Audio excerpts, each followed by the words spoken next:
I have heard for months people in the press say, well, this is the highest number of people illegally crossing the border in the last 21 years. That's about to be updated because when the numbers come in the next couple of days for September, we will exceed the number from 21 years ago. And this will be a record number of individuals that have crossed our southern border. For some strange reason, people still seem to say this is some kind of cyclical event. This is a problem based simply on the policy changes that happened in January the 20th of this year.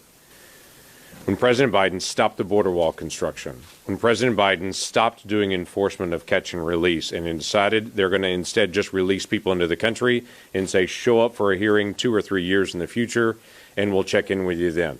When he dramatically changed the policies of how we handled immigration over the past several years, he actually released into the country millions of people.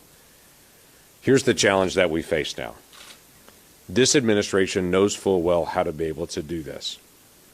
They know how to be able to finish the wall. The pieces are already sitting there on the ground. We're paying millions of dollars to be able to watch those pieces just sit there in the desert. They know how to be able to finish the construction there.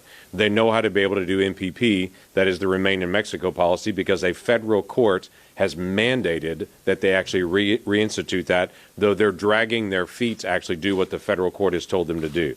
This Congress has put forward multiple different options of ways to be able to actually deal with the illegal immigration. But for whatever reason, they're choosing not to enforce the law. They're choosing to ignore federal courts. They will not turn over basic information to us and the numbers when we ask, or it takes months to be able to get numbers and information from them that should take hours that we know full well that they have. This administration is intentionally dragging their feet, and while they say we do not have an open border, the entire country is watching what's happening on our southern border. Everyone sees what's going on except the Biden administration. We're not asking the Biden administration to do anything other than help the humanitarian crisis that's on our southern border and stop incentivizing people to be able to come to the southern border knowing that they're going to be released and to take that dangerous journey to be able to come.